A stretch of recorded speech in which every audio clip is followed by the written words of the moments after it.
네, 안녕하십니까. 벌써 오후 세션이 되니까 사람들이 많이 안 계시는데요. 혹시 여기 남아 계신 분들은 제 팬들이신가요? 맞습니까? 말씀 박수 한번 해주세요.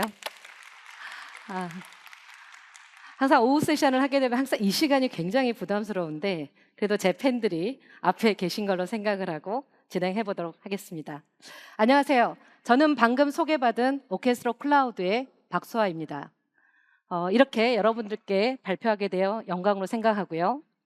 오후 나른할 수 있는데 이 시간을 즐거운 마음으로 특히 이번에는 저희 고객들과 함께 그 현장의 생생한 소리를 들을 수 있는 그런 시간으로 준비를 해보았습니다. 이번 세션도 잘 즐겨주시기 바랍니다. 여러분들 혹시 알파고 사건을 기억을 하세요? 네, 저는 굉장히 놀랬던 사람 중에 하나입니다. 제가 그 이세돌 우리 이제 국수라고 하시죠? 그분의 얼굴 표정이 아직도 기억이 나는데요.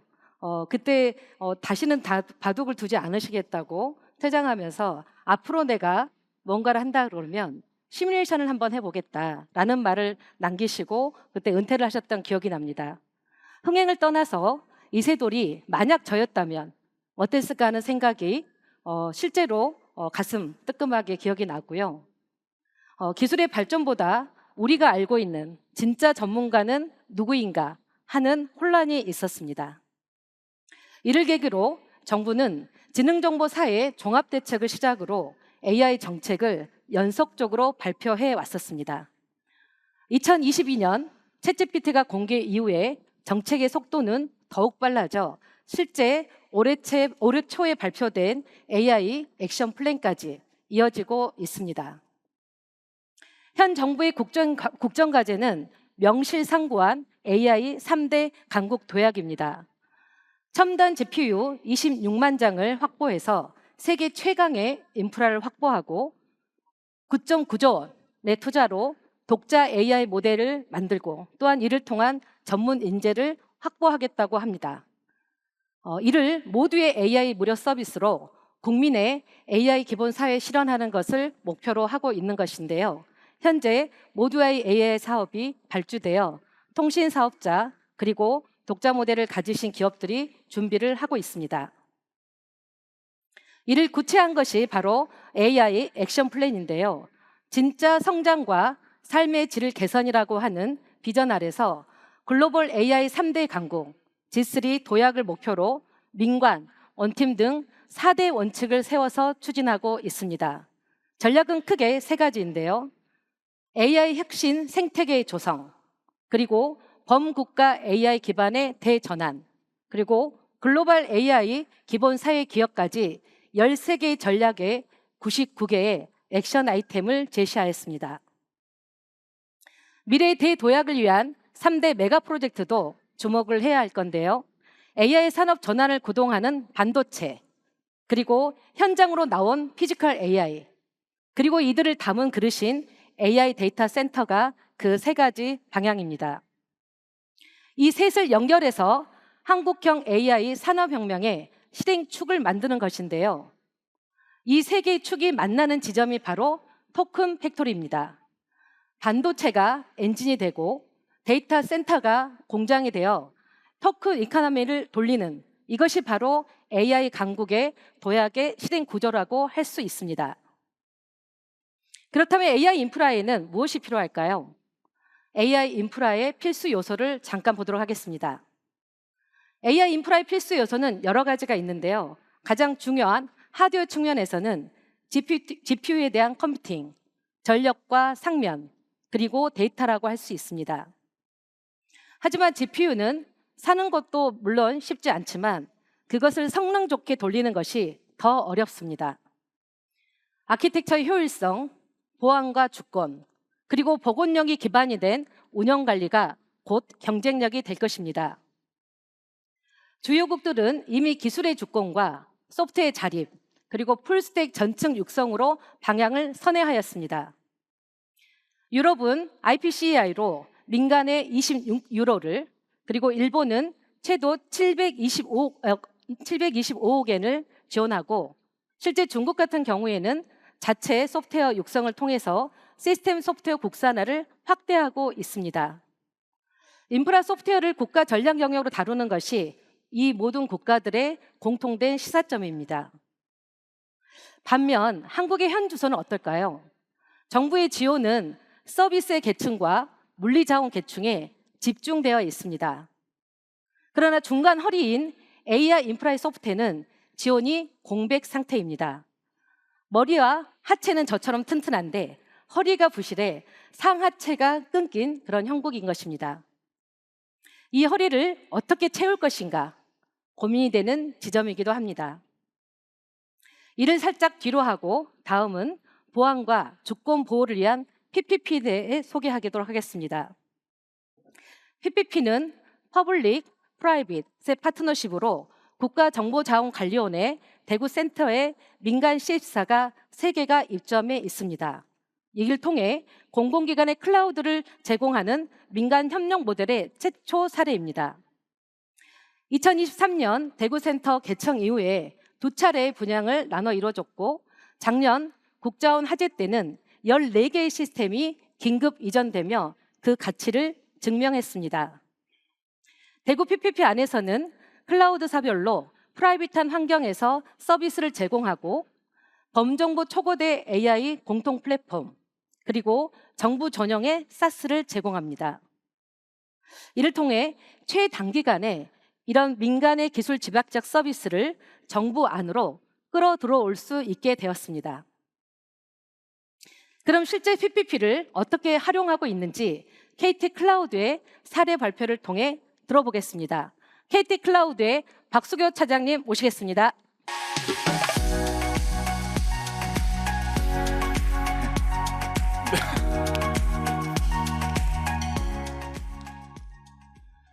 안녕하십니까. KT 클라우드의 박수교입니다. 먼저 오늘 오케스트로의 오퍼스 2026 행사 개최를 진심으로 축하드립니다. 오케스트로는 클라우드 네이티브라는 새로운 기술을 가장 먼저 선택했고 이제는 대한민국 공공 AX를 대표하는 기업으로 발돋움하였습니다. 조금 전 박수아 대표님께서 공공 AX가 나아가야 할 방향성에 대해서 말씀해 주셨습니다. 오늘 저는 그 방향성과 평행선에 있는 저희 KT 클라우드와 오케스트로의 영향이 결집된 대구 PPP의 운영 사례에 대해서 말씀드리고자 합니다. 목차는 크게 3가지로 말씀드리고자 합니다. 먼저는 PPP가 무엇인지, 그리고 실제 운영 사례, 마지막으로 AI 시대 PPP가 나아가야 할 미래 방향에 대해서 말씀드리겠습니다. 먼저 PPP를 한 문장으로 말씀드리면 PPP는 공공의 안정성과 민간의 혁신을 하나의 플랫폼 안에서 실현하는 새로운 운영 모델입니다. 국정자원관리원의 상명과 전력, 네트워크 같은 기반 환경을 제공받고 민간 CSP는 그 위에서 클라우드 서비스를 구축하여 기관에게 클라우드 환경을 제공하는 구조입니다. 즉 공공은 안정성을, 민간은 혁신을 담당하는 구조입니다. 저는 PPP를 퍼블릭 프라이빗 파트너십이라는 현재의 의미보다는 퍼블릭 트러스트 플랫폼이라는 새로운 의미를 부여하고 싶습니다. 공공의 안정성 위에서 민간의 혁신이 움직이는 플랫폼, 그것이 바로 PPP입니다. 그렇다면 왜 이런 구조의 모델이 필요했을까요? 공공은 절대적인 안정성을 요구합니다. 반면 민간은 빠른 기술 변화와 혁신의 강점을 가지고 있습니다. AI 시대에는 둘 중 하나만 선택해서는 안 됩니다. 안정성도 중요하고 혁신도 중요합니다. 즉, 공공의 보안 체계는 그대로 유지하면서 민간의 기술을 활용할 수 있는 새로운 구조의 모델이 필요했습니다. 그 결과 이 2가지를 모두 만족시키는 대구 PPP라는 운영 모델이 탄생하게 되었습니다. 간혹 PPP가 기존의 G클라우드의 자리를 대체하는 것이 아닌가라고 생각하시는 분들도 계십니다. 하지만 그렇지는 않습니다. G클라우드는 기존의 공공 표준 서비스를 계속 담당하고 PPP는 민간의 기술력이 필요한 영역을 담당하게 됩니다. 즉, 이 둘은 경쟁 관계가 아니라 서로 상호 보완하는 관계입니다. AI 시대가 거듭될수록 이 둘의 보완 관계는 더욱더 견고해지고 더욱더 중요해질 것입니다. 현재 PPP는 총 12개의 컨테인먼트에 310개의 랙으로 구성되어 있으며 민간 3개의 CSP사에게 100% 할당되어 독립적인 환경에서 안정적으로 운영되고 있습니다. 그렇다면 PPP 위에서 실제 어떤 시스템들이 운영되고 있을까요? 먼저 행정안전부의 긴급신고 통합관리 시스템이 있고요. 그리고 지방공무원 시험을 위한 지자체 원서 접수 시스템, 그리고 서울시 소방재난본부의 재난지도 시스템과 재외동포청의 영사민원 시스템, 과기정통부의 DPG 통합 플랫폼까지 이미 국민생활과 직결되는 국가 핵심 시스템들이 이미 대구 PPP 기반으로 운영되고 있습니다. 하지만 오늘 제가 꼭 말씀드리고 싶은 사례는 지난해 국정자원관리원 화재로 인해 대구 PPP로 이관한 화재 대응 긴급복구 시스템입니다. 2025년 9월 26일 국정자원 본원 화재로 인해 당시 국가의 주요 행정 서비스가 마비되는 일이 있었습니다. 그 순간 필요한 것은 더 좋은 기술력이 아니라 발빠른 실행력에 있었습니다.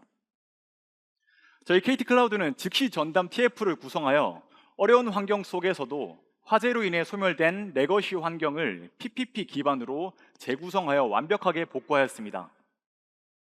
구형의 유닉스 시스템부터 오래된 상용 소프트웨어 오라클 DB에 이르기까지 불과 3개월 만에 서비스를 완벽히 정상화하였습니다. 아래를 보시면 소방청의 주요 5개 시스템과 행정안전부의 핵심 2가지 시스템을 복구하였고, 결국 이 모든 결과는 이렇듯 숫자가 말해주고 있습니다. 국정자원관리원 본원 화재로 인해 대구 PPP로 이관한 전체 14개 시스템 가운데 약 50%를 차지하는 7개의 시스템을 KT클라우드 기반으로 전문 협력사와 함께 복구하였습니다. 56명의 전문 인력들을 투입해서 3개월 만에 국가적 재난 상황 속에서 공공의 서비스 연속성을 100% 확보하였습니다. 저는 PPP의 진짜 가치는 현재 이러한 평시 상황보다는 위기 상황에서 더욱더 빛난다라고 생각합니다. 마지막으로 대구 PPP의 미래 청사진에 대해서 말씀을 드리고 마치겠습니다. 우리는 현재 대-AI 시대를 맞이하였습니다.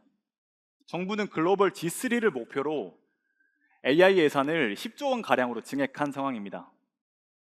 특히 AI 서비스는 GPU 인프라가 필요하고 클라우드 네이티브 환경이 필요하며 DR 체계 또한 필수적일 것입니다.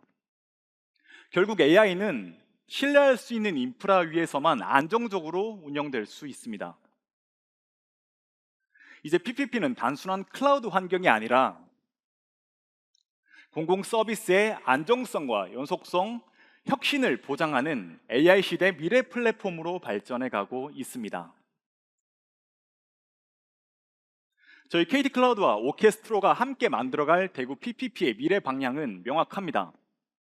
먼저 클라우드 네이티브로의 전환입니다. 공공 서비스를 기존의 모놀리식 방식을 넘어 쿠버네티스 기반의 클라우드 네이티브로 전환하여 더 유연하고 확장 가능한 공공 서비스를 만들어 가겠습니다. DR 체계의 고도화입니다. 재난 상황 속에서도 국민 서비스가 중단되지 않도록 서비스 연속성을 보장하는 것은 굉장히 중요하기 때문에 DR 체계를 더욱더 고도화해 가겠습니다. 세 번째는 AI 플랫폼으로의 확장입니다. GPU 인프라와 생성형 AI 플랫폼을 바탕으로 공공 AI 서비스 운영의 핵심 기반을 마련해 가겠습니다. 마지막은 가장 중요한 파트너 생태계의 확대입니다.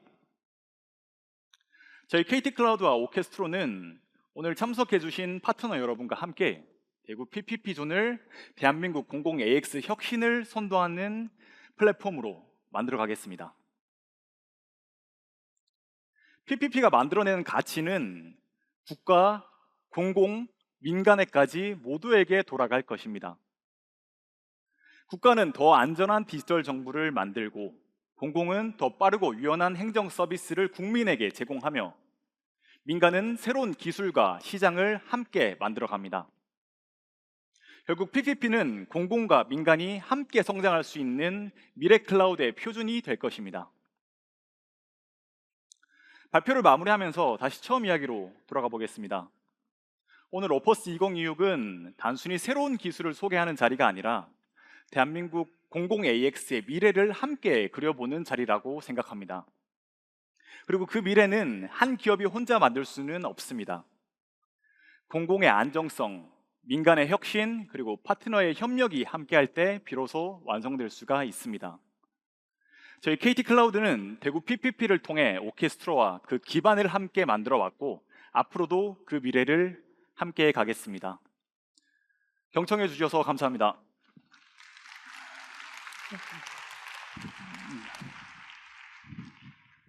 수고하셨습니다. 여러분, 또 제가 나왔습니다. 아무튼 박수교 차장님 정말 멋진 발표 감사드리고 다시 한번 박수 부탁드리겠습니다. 제가 본의 아니게 지금 이걸 들고 있습니다. 물론 제가 진행자를 대신하는 건 아니지만 세션을 이렇게 왔다 갔다 해야 되니까 멋있는 척 하려고 제가 들고 있는 겁니다. 보진 않겠습니다. 앞에 말씀해 주신 것처럼 저희는 KT 클라우드의 같이 공동 투자를 통해서 대구 PPP 존에 공공과 민간이 함께 만드는 미래의 공공 클라우드의 표준이 돼서 더욱 확장된 모델로 오케스트라와 KT 클라우드가 함께 공동 성장하기를 응원하고 있습니다. 감사합니다. 이제 다음 세션으로 클라우드 네이티브와 DR에 대한 얘기를 나눠보도록 하겠습니다. GPU는 학습 단계에서 가장 많은 자원을 써야 되지만 추론 단계에서는 50에서 60%까지 떨어질 수 있습니다. AI 서비스를 위해서는 이렇게 자원의 효율화하는 것이 매우 중요한데요.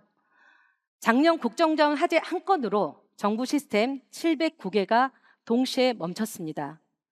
서비스의 영속성을 위해서 DR 체계를 갖추는 것이 얼마나 중요한지 또 한 번 경험을 한 사례입니다. 공공의 클라우드 네이티브 전환은 이미 방향은 정해져 있었습니다. 클라우드 네이티브 전환을 통해 디지털 혁신을 선도하고 급변하는 디지털 수요 그리고 무중단 서비스를 대응하기 위한 준비를 그동안 해왔었습니다. 통합 기반의 클라우드 인프라와 공급자에서 수요자 중심의 지능형 클라우드로 전환되고 가고 있었고요. 이런 클라우드 네이티브 전환을 성공적으로 하기 위해서 정부는 많은 준비를 해왔었습니다. 특히 여기에서 중요한 세 가지를 잠깐 말씀드리겠습니다. 가장 중요한 것은 오래된 스프링 프레임워크에 나와 있는 소스를 분석한다는 것은 정말 어려운 일입니다. 그래서 리버스 엔지니어링을 통해 자동화된 툴로 정확한 MS의 설계가 매우 중요합니다. 그리고 보안까지 자동화된 데보스의 파이프라인 체계의 구현이 매우 중요하다고 할 수 있습니다. 마지막으로 멀티 하이브리드까지 아우르는 클라우드 통합 관리가 필수가 될 수밖에 없습니다. 이러한 핵심 요소를 적용한 사례가 있었는데요. 현장에서 어떻게 쓰였는지 한국교통안전공단의 사례로 한번 들어보시겠습니다. 오재영 차장님 부탁드립니다.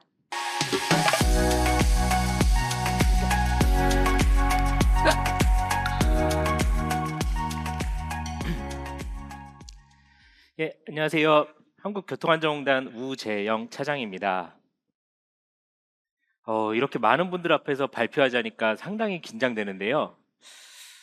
긴장도 풀 겸 자랑 좀 하나 하고 시작하겠습니다. 오늘 오시는 길에 대중교통 많이들 이용하셨을 건데요. 그 대중교통 이용하시기 전에 네이버나 카카오 이런 어플로 실시간 정보 확인하시고 대중교통 이용하셨을 것으로 생각이 됩니다. 그럼 과연 그 실시간 정보들이 어떻게 여러분께 제공되는지 생각해 보신 분 계실까요? 그건 바로 저희 공단에서 운영 중인 국가대중교통정보센터 타고라는 시스템에서 전국의 대중교통 정보를 수집하여 여러분이 사용하실 수 있도록 각 포털사에 제공하고 있기 때문입니다. 앞으로 이런 길찾기 기능을 사용하실 때마다 저희 공단 한 번 더 기억해 주시면 감사하겠습니다. 그럼 지금부터는 그 정보들을 어떻게 더 빠르고 정확하게 여러분들께 서비스할지에 대해 고민과 해결책에 대하여 이야기해 보겠습니다. 사업의 개요부터 좀 설명을 드릴 텐데요. 타고의 서비스의 고도화를 위해서 선택한 방법은 바로 클라우드 네이티브로의 전환이었습니다. 이번 사업은 24년도 컨설팅을 시작으로 25년 7월부터 전환에 착수하였으며 올해 3월에 전환을 완료하였고 지금은 성능 유지 관리가 진행 중에 있습니다. 이번 전환 사업에서는 MSA 어플리케이션 개발, 아키텍처 구현, 성능 유지 관리 총 3개 파트를 중심으로 진행을 하였습니다. 그렇다면 왜 클라우드 네이티브였을까요? 공단은 이미 2019년부터 타고를 클라우드로 이전하는 계획을 수립하였고 지속적으로 이전을 추진해 왔습니다. 그러나 공공의 한계죠. 예산의 한계와 또한 클라우드 서비스의 기술적인 한계 등으로 이전이 지속적으로 무산되어 왔습니다. 그러던 중에 23년 니아에서 클라우드 네이티브 전환 공모 사업이 시행되었고요. 기회를 놓칠 수 없어서 망설임 없이 지원했습니다. 특히 타고 시스템은 145개 지자체로부터 버스 정보를 받고 있으며 다양한 데이터를 수집하고 있고요. 보시는 바와 같이 연계 방식도 기관별로 상이한 상당히 복잡한 시스템입니다. 게다가 포털사에는 월 평균 약 71억 건이라는 어마어마한 양의 타고 데이터를 제공하고 있으며 계속되는 클라우드 이전 실패로 장비는 대부분이 노후화되어 언제든지 서비스가 중단될 수 있는 절체절명의 상황이었습니다. 이런 상황에서 니아의 클라우드 네이티브 전환 공모 사업은 공단의 입장에서는 필수 불가결한 선택지였습니다.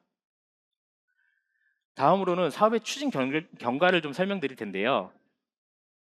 25년 7월에 사업에 착수하여 빠르게 설계를 완료하였고 26년 2월까지 아키텍처 구축, MSA 구현, DBA 이관 등을 완료하였으며 테스트 및 검증까지 8개월 만에 클라우드로 이전을 완료하였습니다. 현재는 성능 유지 관리를 통해 시스템의 안정적 운영을 추진하고 있습니다. 다음은 설계 및 구현 결과입니다. 보시는 화면은 설계를 통해 구현한 개념도입니다. 기존과 동일하게 여러 기관으로부터 정보를 연계받아 시스템 내부에서 데이터를 정리하고 표준화하여 포털사 등에 제공하는 형태로 구성하였습니다. 인프라는 민간 NHN 클라우드를 활용하였으며 다양한 네이티브 기술 요소들을 활용하여 설계하였습니다.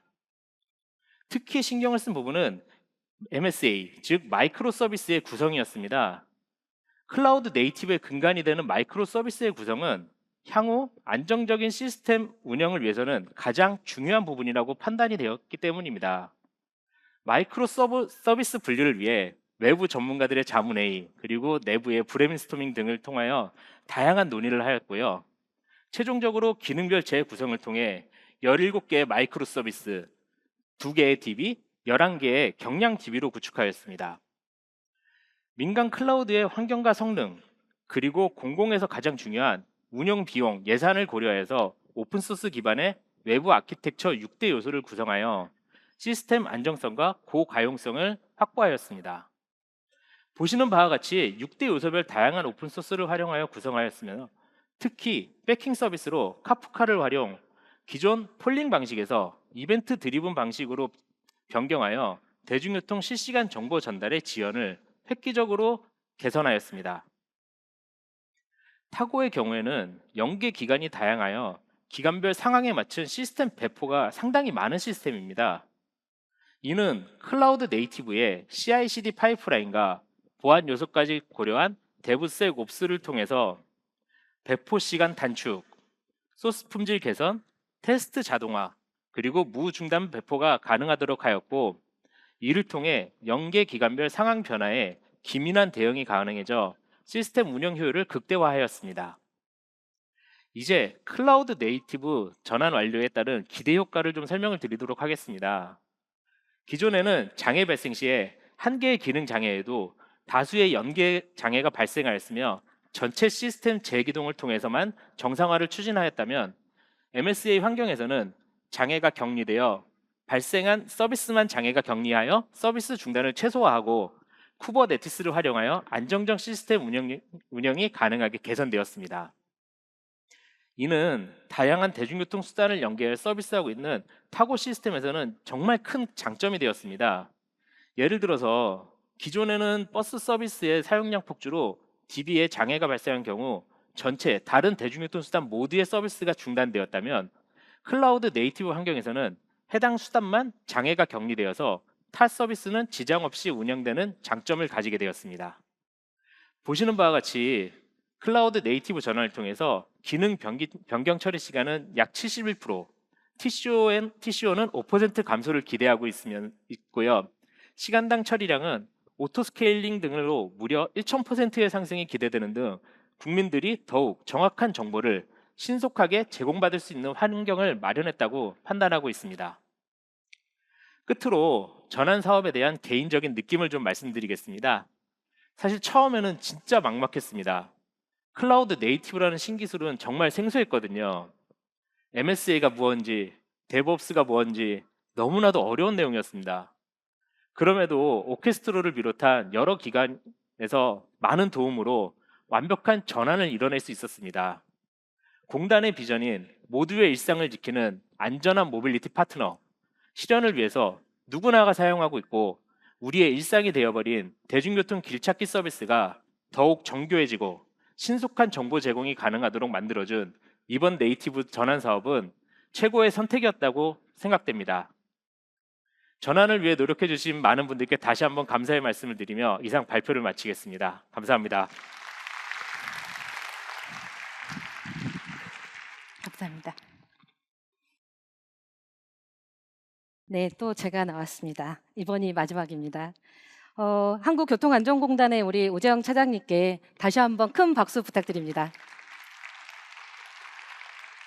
여기 지금 중앙부처에서도 와 계실 수 있는데요. 사실은 교통안전공단이 이번에 진행한 클라우드 네이티브 전환은 굉장히 많은 고민이 있었을 걸로 사료가 되고요. 특히 기관에서 오신 분들 입장에서도 정말 우리가 클라우드 네이티브 전환이라고 하는 것을 할 수 있을까?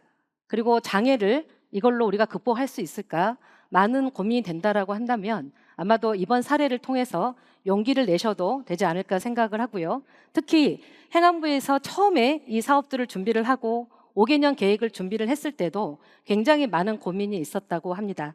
하지만 많은 기관들이 열심히 준비를 하고 있고 이렇게 성공적인 사례가 나와 있으니까요. 기관들에게도 응원의 박수를 좀 드리겠습니다. 사실은 제가 이렇게 앞에 말을 하는 건요.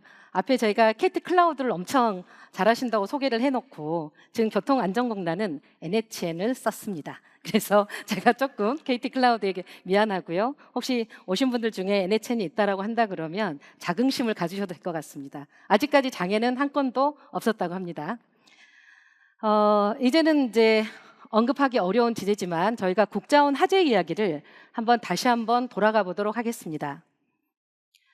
배터리실이 미분리시켰고 내용수가 경과된 장비들이 있고 또한 DR이 미비해서 실제로 완전 복구까지 총 95일이 걸린 국자원 화재 사건이 있었습니다. 그래서 정부는 이로 인해 민관 합동 TF를 출범시켰고 복원력 있는 AI 정부 인프라로 재설계를 시작한 바 있습니다. 공공 DR의 구축 방향은 컨셉을 보면 총 3가지 방향입니다. 첫째는 민간 우선 활용, 그리고 두 번째는 클라우드 기반의 DR, 마지막 3번째는 여러 개 지역으로 지역 분산을 하는 것입니다. 시스템 등급별로 DR 수준을 정립해서 국가의 핵심 기밀 데이터는 정보 센터에서 관리하되 액티브 기반으로 실시간으로 복구할 수 있도록 해야 하고 덜 민감하고 또 공개해도 되는 시스템들은 민간 클라우드로 이관을 권장합니다. 기업과 기관에서도 DR은 이제 선택이 아닌데요. 재해는 이미 일상이 되었고 재해는 단일 거점에서 발생을 할 경우에는 바로 단일 장애점이 될 수밖에 없습니다. 중단이 길어질수록 복구 비용은 커질 수밖에 없고요. 고객의 신뢰도 함께 무너지게 됩니다. 규제 대응과 데이터의 주권까지 실제로 DR은 생존과 신뢰를 지키는 필수 투자가 될 것으로 보고 있습니다. 그래서 저희는 가상화 기반의 DR 전략을 제시하고자 합니다. 이 기종의 하드웨어에서도 VM 단위로 복구하는 하드웨어의 독립성, 그리고 이미지 복제와 스냅샷으로 시점 복구까지 가능한 신속성, 그리고 원클릭 페일오버와 무중단의 모의 훈련을 지원할 수 있는 자동화된 오케스트레이션이 꼭 필요합니다. 이러한 내용을 토대로 저희는 소버린 AI 클라우드 데이터 센터와 실제 AIDC에 출발된 사례를 한번 소개하고자 합니다. AI 시대 인프라에는 피할 수 없는 딜레마가 있습니다. 온프라미스에는 통제는 되지만 비용과 시간이, 그리고 퍼블릭은 빠르지만 주권에 대한 이슈가 늘 발생하고 있습니다. 주권을 지키면 비즈니스가 멈추고 속도를 높이면 주권을 잃을 수도 있다라고 하는 불안감입니다. 풀스택 솔루션을 가진 오케스트로가 이 딜레마에 답하겠습니다. 기존의 CSP로 안 되는 부분들은 어떤 걸까요? 소버린 보안은 총 4단계로 나뉘어지는데요. 보시는 것처럼 글로벌 CSP에서는 외부망계의 연결이 필수하다 보니 실제로 레벨 1, 2에 그치고, 국내 CSP도 폐쇄존에 대한 요건들을 충족하기가 쉽지가 않습니다. 완전한 데이터 주권 레벨의 4단계가 필요하다고 하는 이유가 될 수 있을 것입니다. 오케스트로의 답은 그래서 기업 주권형이라고 하는 소버린 데이터 센터를 제시하고자 합니다. 기업별로 물리적으로 격리된 환경에서 장비와 모델을 독립적으로 저희가 통제를 하고, 실제로 고객의 요구에 맞춰서 GPU, 그리고 NPU, 그리고 베어메탈까지 상품의 최적화 구성을 제시합니다. 또한 실사용 기반의 과금으로 운영과 비용의 투명성까지 보장하고자 합니다. 이 서비스는 대한민국 비즈니스의 가장 중심에서 시작됩니다. 올해 마곡과 청담 데이터 센터가 파일럿으로 열리게 되고, 내년 하반기에는 여의도의 데이터 센터가 정규 오픈하게 됩니다. AIDC 기반 서비스의 대표 사례는 얼마 전 저희가 수주한 천안 아산 AICT 사례가 될 건데요. 간단하게 소개를 드리겠습니다. 총 사업비 6,100억 원 정도의 규모로 5년 동안 진행하는 사업인데요. 특히 총 11개의 컨소시엄이 본 사업을 함께 진행합니다. 두 도시를 하나의 AI 운영체계로 통합하고 국내 첫 초광역권 AI 특화도시 사업으로서 실제 그 심장이 될 도시의 지능센터를 만드는 것이 핵심입니다. 대한민국 최고 수준의 AI 데이터 센터를 오케스트로가 앵커 기업을 맡아 구축부터 운영까지 수행하게 됩니다. 도시지능센터와 영상관제센터, 그리고 AI 지원센터, 총 AI 빌리지가 들어서게 되는데요.